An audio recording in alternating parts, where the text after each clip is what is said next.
আপোনালোকক আগতে উল্লেখ কৰিছিলোঁ যে অসম চুক্তিৰ 6 নম্বৰ দফাৰ ওপৰত ন্যায়াধীশ অৱসৰপ্ৰাপ্ত বিপ্লৱ শৰ্মা ডাঙৰীয়াৰ যিখন প্ৰতিবেদন সেই প্ৰতিবেদনখনত ৰাজ্য চৰকাৰৰ আওতাত থকা গোটেইকেইটা ৰিকমেণ্ডেশ্যন আমি পালন কৰিব বিচাৰোঁ বা আমি ইমপ্লিমেণ্ট কৰিব বিচাৰোঁ আৰু সেই দিশত আমি সদৌ অসম ছাত্ৰ সন্থাক বিশ্বাসত লৈ আমি আগবাঢ়িব পাৰোঁ। আজি মোৰ কাৰ্যালয়ত আমাৰ মন্ত্ৰীসভাৰ কেইবাগৰাকীও মোৰ সতীৰ্থৰ সৈতে সদৌ অসম ছাত্ৰ সন্থাৰ লগত আমি আলোচনাত মিলিত হওঁ আৰু প্ৰথমবাৰৰ বাবে ন্যায়াধীশ বিপ্লৱ শৰ্মাৰ কমিটিৰ যিখন প্ৰতিবেদন সেইখন আমি দুইটা পক্ষই আমি হাতত লওঁ আৰু এক প্ৰকাৰ ক'ব গ'লে প্ৰতিবেদনখন আজি আমি ৰাইজৰ সন্মুখলৈকে উলিয়াই দিওঁ। এতিয়া আমাৰ প্ৰতিবেদনখন অসম চৰকাৰৰ যিটো আসাম একৰ্ড ইমপ্লিমেণ্টেশ্যন ডিপাৰ্টমেণ্ট আছে এতিয়া তেওঁলোকে নিজৰ ৱেবছাইটতো তাক হোষ্ট কৰিব যাতে প্ৰতিবেদনখন যদিও আমি জানো বহুত অৱস্থাত বহুতে কৈ থাকে যে প্ৰতিবেদনখন ৰাজ্য চৰকাৰে প্ৰকাশ কৰি নিদিয়ে কিয়। আজি আমি প্ৰতিবেদনখন আনুষ্ঠানিকভাৱে প্ৰকাশো কৰিছোঁ আৰু উপস্থিত সকলোকে এটা এটা প্ৰতিলিপিও দিছোঁ আৰু অসম চুক্তি ৰূপায়ণ বিভাগে এই প্ৰতিবেদনখন অহা কালিৰ ভিতৰত আমাৰ আসাম একৰ্ড ইমপ্লিমেণ্টেশ্যন ডিপাৰ্টমেণ্টৰ যিটো ৱেবছাইট আছে তাতে আমি হোষ্ট কৰি দিম বা প্ৰকাশ কৰি দিম যাতে সকলো লোকে এই প্ৰতিবেদনখন চাব পাৰে। পূৰ্বতে আমি আপোনালোকক উল্লেখ কৰিছিলোঁ যে এই প্ৰতিবেদনখনৰ যিটো ৰিকমেণ্ডেশ্যন এই ৰিকমেণ্ডেশ্যনখনক তিনিটা ভাগত বিভক্ত কৰিব পাৰি আৰু তিনিটা ভাগত বিভক্ত কৰিলে ৰাজ্য চৰকাৰৰ এক্সক্লুচিভ ডমেইনত অৰ্থাৎ আমি ইমপ্লিমেণ্ট কৰিব পৰা বিষয়বস্তু হ'ল 40টা, ৰাজ্য আৰু কেন্দ্ৰীয় চৰকাৰৰ উভয়ৰে দায়িত্বত থকা বিষয়বস্তু হ'ল 12টা আৰু সম্পূৰ্ণভাৱে কেন্দ্ৰীয় চৰকাৰৰ দায়িত্বত থকা বিষয়বস্তু হ'ল 15টা। আজি সদৌ অসম ছাত্ৰ সন্থাই আমাৰ যিটো শ্ৰেণী বিভাজন তাক তেওঁলোকে স্বীকাৰ কৰে যে হয় 40টা ৰাজ্য চৰকাৰৰ অধীনত, 12টা ৰাজ্য আৰু কেন্দ্ৰীয় চৰকাৰৰ অধীনত আৰু চেণ্টাৰৰ অধীনত 15টা। গতিকে প্ৰথম যিটো আমাৰ কাম আছিল যে প্ৰতিবেদনখন আমি ডিমিষ্টিফাইড কৰিব লাগে, তাক ৰাজহুৱা কৰিব লাগে আৰু প্ৰতিবেদনখন ইমপ্লিমেণ্ট কৰাৰ ক্ষেত্ৰত কাৰ দায়িত্ব সেইখিনিৰ ওপৰত এটা স্পষ্ট এটা প্ৰতিশ্ৰুতি ৰাইজৰ সন্মুখলৈ আহিব লাগে। গতিকে আজিৰ দিনটোত দুটা কাম হ'ল যে এটা প্ৰতিবেদনখন ৰাজহুৱা হ'ল, দ্বিতীয়তে প্ৰতিবেদনখনৰ দফা ইমপ্লিমেণ্ট কৰিবলগীয়া দফা কেইটা আৰু কোনে ইমপ্লিমেণ্ট কৰিব তাৰ বিষয়ে এটা ক্লাৰিটি আহিলে। মই পুনৰবাৰ কৈছোঁ যে 40টা ৰাজ্য চৰকাৰে কৰিব, চেণ্টাৰ আৰু ষ্টেট উভয়ৰ দায়িত্বত 12টা,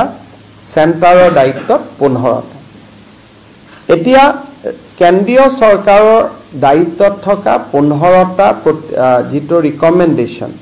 সেই 15টা ৰিকমেণ্ডেশ্যনৰ ওপৰত আমি কেন্দ্ৰীয় চৰকাৰক অনুৰোধ জনাম যাতে সদৌ অসম ছাত্ৰ সন্থাৰ লগত তেওঁলোকে কথা বতৰা পাতি এই 15টা ৰিকমেণ্ডেশ্যনৰ ক্ষেত্ৰত অগ্ৰগতি লাভ কৰাৰ বাবে চেষ্টা কৰে। কেন্দ্ৰীয় চৰকাৰক অনুৰোধ জনোৱাৰ সমান্তৰালভাৱে আমি এটা সিদ্ধান্ত ল'লোঁ আজিৰ মিটিঙত যে অহা এমাহৰ ভিতৰত ৰাজ্য চৰকাৰৰ অধীনত থকা বিষয়সমূহ আমি কেনেকৈ ইমপ্লিমেণ্ট কৰিম তাৰ এটা একশ্যন প্লেন আমি এমাহৰ ভিতৰত প্ৰস্তুত কৰি আছুৰ হাতত আমি 25 অক্টোবৰ তাৰিখে অৰ্পণ কৰিম আৰু 25 অক্টোবৰত আছুৰ লগত আমাৰ দ্বিতীয়খন বৈঠক অনুষ্ঠিত হ'ব আৰু আমি যি ধৰণে ৰূপায়ণ কৰিব খুজিছোঁ তাত যদি আছু মূলত প্ৰত্যেকটো পইণ্টত হয়তো এগ্ৰি নহ'ব পাৰে বেলেগ কথা কিন্তু বাই এণ্ড লাৰ্জ যদি আছু এগ্ৰি হয় তেতিয়ালে আমি গোটেইখিনি ইমপ্লিমেন্টেশন এপ্ৰিল মাহৰ ভিতৰত কৰিবৰ বাবে আমি প্ৰচেষ্টা লম আজি মূলত 4টা সিদ্ধান্ত প্ৰতিবেদন ৰাজহুৱা হ'ল দ্বিতীয় প্ৰতিবেদন কোনে কেনেকে ৰূপায়ণ কৰিব দায়িত্বসমূহ চিনাক্ত হ'ল তৃতীয় কেন্দ্ৰীয় চৰকাৰৰ দায়িত্বত থকা দফা কেইটা ৰূপায়ণৰ বাবে ৰাজ্য চৰকাৰে আনুষ্ঠানিকভাৱে কেন্দ্ৰীয় চৰকাৰক অনুৰোধ কৰাৰ লগতে আছুৰ লগত এখন বৈঠকত বহিবৰ বাবেও আমি কেন্দ্ৰীয় চৰকাৰক অনুৰোধ কৰিম কেন্দ্ৰীয় চৰকাৰে নিজৰ দায়িত্বত থকা বিষয়কেইটাৰ ওপৰত সিদ্ধান্ত লোৱাৰ সময়সূৱাতে বা তেওঁলোকে যি ধৰণে চিন্তা কৰিব তাৰ সমান্তৰালভাৱে আমি ৰাজ্য চৰকাৰৰ দায়িত্বত থকা সম্পূৰ্ণ 40টা আৰু আংশিক 12টা টোটেল 52টা ডিসিশন আমি ইমপ্লিমেন্ট কৰাৰ দিশত আগবাঢ়ি যাম 25 অক্টোবৰত আমি এটা একশন প্ল্যান দিম যে কেনেকে ইমপ্লিমেন্ট আমি কৰিব বিচাৰিছো আৰু যদি খোদ অসম ছাত্ৰ সন্থা মূলত সন্মত হয় তেতিয়াহলে এপ্ৰিল 2025 ৰ আগতে ৰাজ্য চৰকাৰৰ দায়িত্বত থকা 52টা ৰিকমেন্ডেশন আমি ইমপ্লিমেন্ট কৰিম ৰাজ্য চৰকাৰৰ লগত থকা 52টা মূলত 3টা শিতানত ভাগ কৰিব পাৰি ভূমিৰ অধিকাৰ ভাষাৰ অধিকাৰ আৰু সংস্কৃতিৰ অধিকাৰ ৰাজ্য চৰকাৰৰ হাতত থকা 3টা খোদ অসম ছাত্ৰ সন্থাক আমি এইটো অৱগত কৰো যে বৰাক উপত্যকাত এই কমিটিৰ ৰিকমেন্ডেশনটো ইমপ্লিমেন্ট কৰাৰ কোনো অৱকাশ নাই 6 শিডিউল এৰিয়াৰ অথৰিটিয়ে স্বীকাৰ কৰিলেহে আমি তাত আমি ইমপ্লিমেন্ট কৰিব পাৰিম কাৰণ এইবিলাক হল ডেলিগেটেড সাবজেক্ট সংবিধানে এই সাবজেক্ট বিলাক অলৰেডি 6 শিডিউলক দি দিছে ৰাজ্য চৰকাৰে তাৰ ওপৰত আইন প্ৰণয়ন কৰিব নোৱাৰে আৰু 6 শিডিউল এৰিয়াত আইন প্ৰণয়ন কৰাৰ অধিকাৰ 6 শিডিউল কৰ্তৃপক্ষৰ আছে আৰু সেই ক্ষেত্ৰত 6 শিডিউলৰ কৰ্তৃপক্ষই তেওঁলোকে বিচাৰিলে কৰিব পাৰিব আৰু নিবিচাৰিলে তেওঁলোকে ইয়াৰ পৰা আতৰি থাকিব পাৰিব মূলত এইখিনি আজি আলোচনাৰ বিষয়বস্তু আপোনালোকে যদি কিবা খুদিব খোজে খুদিব পাৰে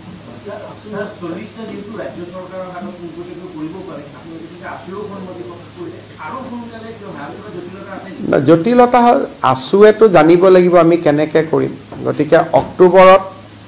আজি আমি প্ৰথম উলিয়াই ললো যে ৰাজ্য চৰকাৰৰ আউটাত 40টা আছে এতিয়া আছুৱে আমাৰ পৰা বিচাৰিছে যে আপোনালোকে কেনেকে ইমপ্লিমেন্ট কৰিব আমি এমাহ সময় লৈছো 25 অক্টোবৰ আৰু অসম বিধানসভা মাৰ্চতে বহিব গতিকে সেই কাৰণে এপ্ৰিল আলোচনা কৰাটো প্ৰয়োজন নাই কাৰণ বিপ্লৱ শৰ্মা কমিটিয়ে সকলো সংগঠনৰ সৈতে তেওঁলোকে ইতিমধ্যে কথা বতৰা পাতিছে গতিকে যিখন ৰিকমেন্ডেশন দিছে বহু প্ৰায় শতাধিক সংগঠনৰ লগত আলোচনা কৰি যেটো পাইছে তেওঁলোকে সেইটোকে আমাক দিছে আৰু আমি যেটো ৰিকমেন্ডেশনটো 100% মানি লৈছো ৰাজ্য চৰকাৰৰ অধীনত থকা গতিকে আলোচনাটো তাত কোনো আৰু নতুনকৈ আলোচনা কৰাৰ অৱকাশে নাই যদি আমি কিবা এটা ল্যাঙ্গুৱেজ কিবা এটা যদি মানিব নুখুজো তেতিয়াহে আকৌ নতুনকৈ আলোচনা কৰিব লাগিব যদি মানিব খুজো তেতিয়ালেতো আলোচনা কৰা কথাই নাই আৰু বিপ্লৱ শৰ্মা প্ৰতিবেদনখন চালে আপোনালোকে গম পাব যে তেওঁলোকে কিমানবোৰ সংগঠনৰ লগত ইতিমধ্যে কথা বতৰা পাতিছে Can you say that there has been complete consensus between the state government and the Assam Student Union regarding this? So far as state government's authority or the subject which is under state government jurisdiction, more or less there is a 100% consensus. However, detail need to be worked out, which will be worked out on 25th October. We are going ahead with a definite timeline.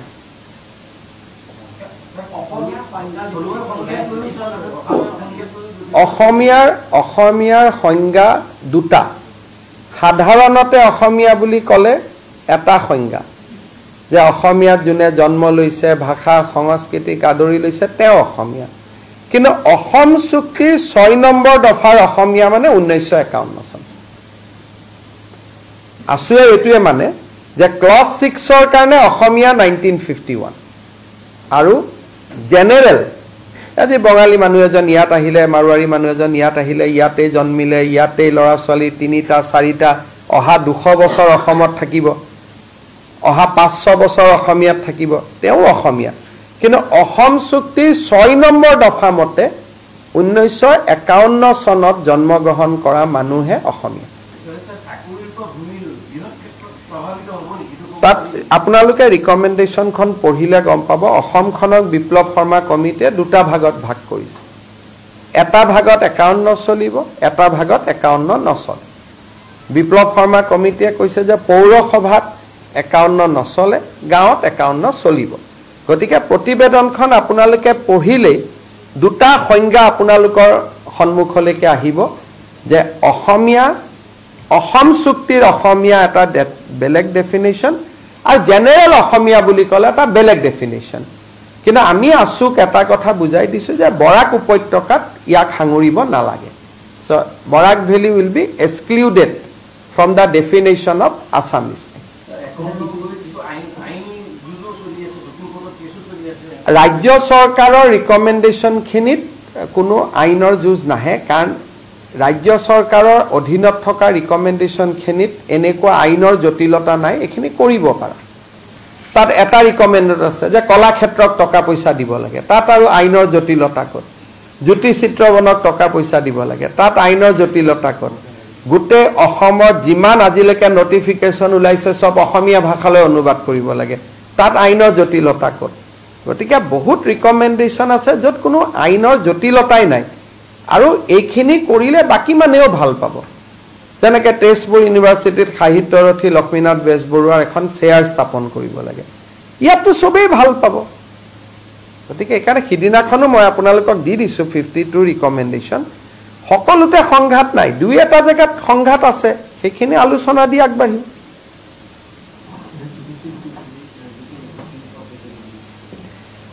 today we have engaged with All Assam Students Union regarding implementation of clause 6 of Assam Accord. Government of India has constituted a committee under the chairmanship of retired Justice Biplab Sharma. Committee has submitted report in 2020. Today we have analyzed what are the recommendations which can be exclusively implemented by the state government. And we have decided to go ahead with the implementation of those subjects which are completely under the state government. However, we have made it sure that we have made it clear that those recommendations will not be implemented in Barak Valley as well as in the 6th schedule area of Constitution of India without their explicit consent. There are certain recommendations which require constitutional amendment as well as it falls exclusively under the jurisdiction of central government. State government will take up with the central government regarding implementation with those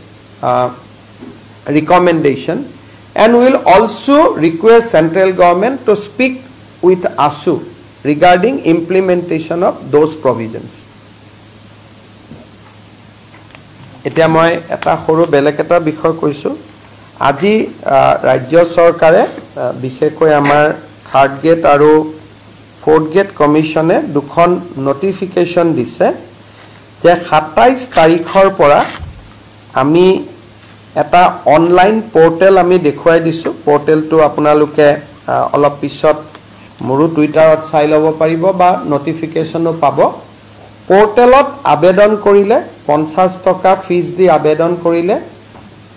15 তাৰিখৰ পৰীক্ষাত যিসকলে অৱতীৰ্ণ হৈছিল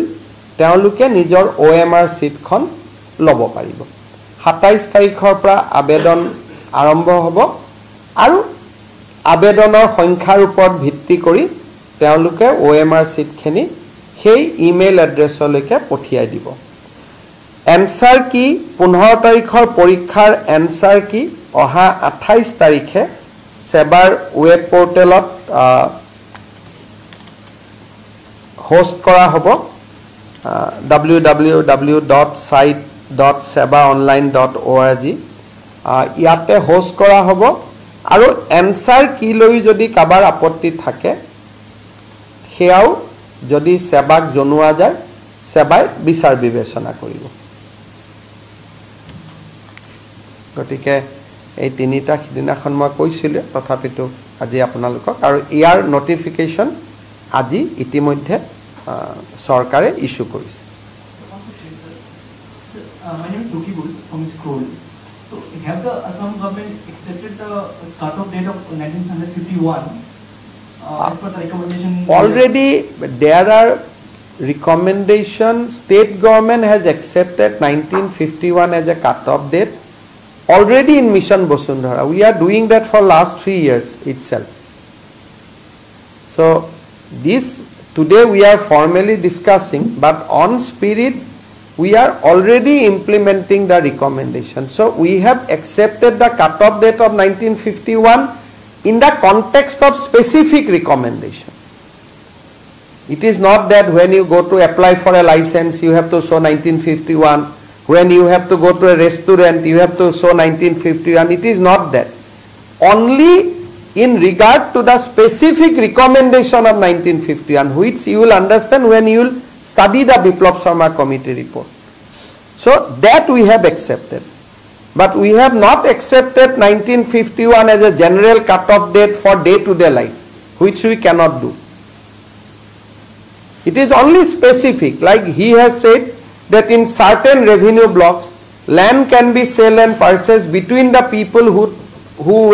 was in Assam from 1951. So we have not accepted 1951 as a general cut-off date for day-to-day life of Assam.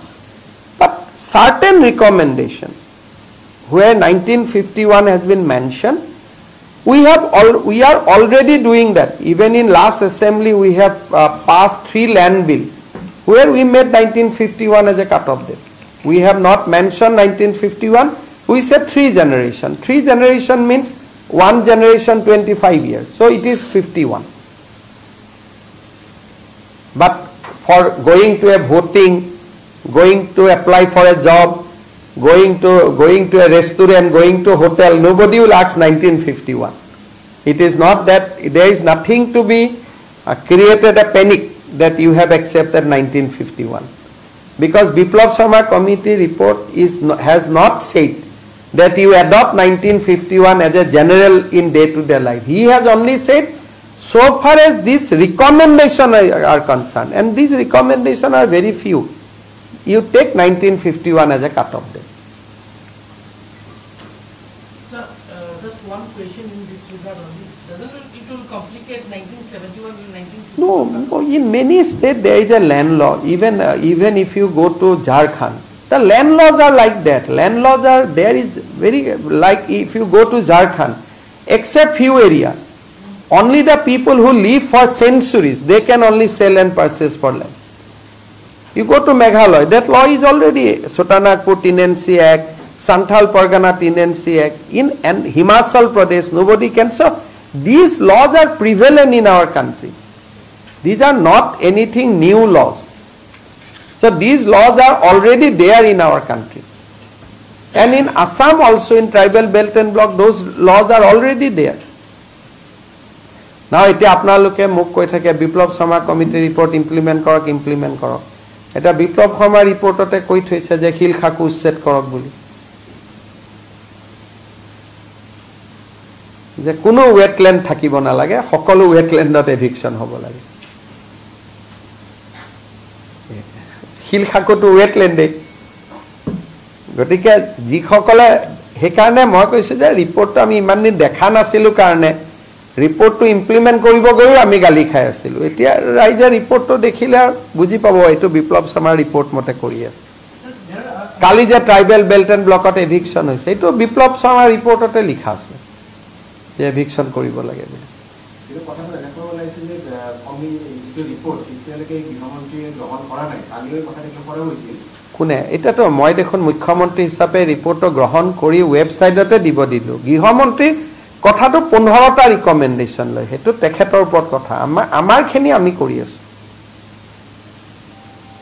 আমিতো গ্ৰহণ কৰি এতিয়া কালি ৱেবছাইটতে আপোনালোকে পাই যাব আজি আমি কপিটো সকলোকে দি দিলো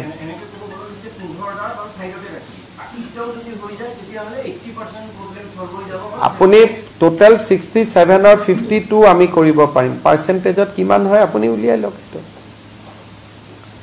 67 or ভিতৰত 52 ৰিকমেন্ড কৰিলে পাৰ্চেন্টেজত কিমান হয় মোৰ হিচাপত এটো 80 মান হ'ব গভীৰতা হল যে ভূমি সংস্কৃতি ভাষা এটো ৰাজ্য চৰকাৰৰ গুটেইখিনি আৰু সংখত আৰু চাকৰি ৰিজাৰ্ভেশন কেন্দ্ৰীয় চৰকাৰ গুটে ৰিপৰ্টটো আপুনি 5টা ভাগত ভগাব পাৰে ৰাজনীতিৰ অধিকাৰ কৰ্ম সংস্থাপনৰ অধিকাৰ ভাষাৰ অধিকাৰ সংস্কৃতিৰ অধিকাৰ মাটিৰ অধিকাৰ তিনিটা ৰাজ্য চৰকাৰে কৰি বাকি দুটা কেন্দ্ৰীয় চৰকাৰ অলপ আপোনালোকে চাই লওক ৰিপৰ্টটো চালেতো গমেই পাব আমি যিবিলাক কৰি আছো মোটামুটি এইটোই আৰু যে ৰিপৰ্টটো যদি আপুনি একসেপ্ট কৰে তেতিয়ালে এভিকশন আৰু বেছিকৈ চলাব লাগিব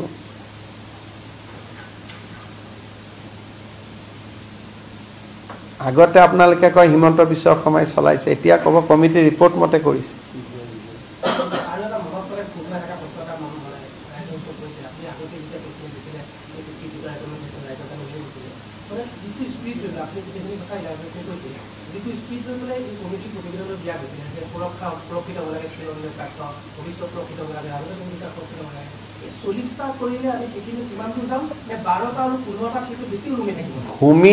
ভূমি ভাষা আৰু সংস্কৃতি এই 40টা কৰিলে মোটামুটি কামখিনি হৈ যাব কিন্তু ৰাজনৈতিক যেটো ৰিজাৰ্ভেশন হেইটোৰ কাৰণে কেন্দ্ৰীয় চৰকাৰ কিন্তু তাকো এতিয়া সেন্ট্ৰেল গভৰ্নমেন্টে কয় যে ডিলিমিটেশনৰ পিছতটো হেতু আমি কৰিয়ে দিলু এটা এটা ইন্টাৰপ্ৰিটেশনৰ বিষয় যদি আপোনালোকে ডিলিমিটেশনটো চাই তেতিয়ালে ডিলিমিটেশনতটো বিপ্লৱ শৰ্মা কমিটিয়ে ৰিকমেন্ডেশন কৰাতকৈ পাৰ্চেন্টেজটো ওপৰত আছে এতিয়া যদি ডিলিমিটেশনটো স্থায়িত্ব দি দিয়ে ৰিজাল্টটো একে হৈ হেকাৰণে কেন্দ্ৰীয় চৰকাৰখিনি আজি আমি আলোচনা কৰা নাই কাৰণ ইয়াৰ মানুহৰ ভিউ বেলেগ বেলেগ থাকিব হেকাৰণে কেন্দ্ৰীয় চৰকাৰখিনি কেন্দ্ৰীয় চৰকাৰৰ পৰ্যায়ত আমি চেষ্টা কৰিম যাতে এখন ত্ৰিপাক্ষিক বৈঠক হ'ব পাৰে My last question, sir. There are several categories of people now will be there, like post 51, post 71, post 71 to 2014 TA people. So there are sets of categories of citizens will be there right now, and everybody will have separate rights, not. It is simple as prevalent in many other states of India. Like today, if you go to state of Jharkhand, you will have a different rights. Today, if you go to Himachal, you will have a different rights. So this is not something unique to Assam. It is already accepted practice in entire country that everybody will not have the same rights so far as land is concerned. But right to live is equal. Right to be treated equally, it is all over India, it is the same. But when it is coming to land, when it is coming to language, when it is coming to culture, the rights are different, and that is prevalent in all over the country, even in Karnataka. So this is not what Assam is trying to do for the first time in the country. It is already there. If you go to Tripura, half of the Tripura you cannot purchase a single plot of land. These are accepted provisions. These are accepted norms in entire country. So if tomorrow a person get a citizenship of this country in 2021, in Jharkhand he cannot purchase a single plot of land. But in Assam they can. So now that is what we are trying to change.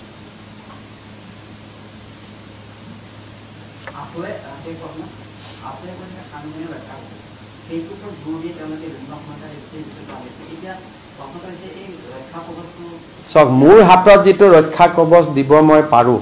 মাটি ভূমি ভাষা সংস্কৃতি তিনিটা আমি কৰিম বুলি কলো বাকি চাকৰি আৰু এসেম্বলি সিট হেখিনি কেন্দ্ৰীয় চৰকাৰ হে 15টাত আছে গতিকে 52টা দি যি কৰিব পাৰো বিপ্লৱ শৰ্মা কমিটিটো আৰু 52টা ৰিকমেন্ডেশন এনে লিখা নাই তেওঁলোকে ডেফিনেটলি এই ৰিকমেণ্ডেশ্যন কেইটা এই কাৰণেই দিছে যে এইকেইটাই অসমীয়াক সুৰক্ষা দিব নহলে তেওঁলোকে ৰিকমেণ্ডেশ্যন কেইটা কিয় দিলে এতিয়া সেই ৰিকমেণ্ডেশ্যন কেইটা সুৰক্ষা দিবনে নাই হেতু কমিটি খুদিব লাগিব মইতো সিম্পলি কৈছো যে মই কমিটি ৰিপৰ্ট কেইটা ইমপ্লিমেন্ট কৰিম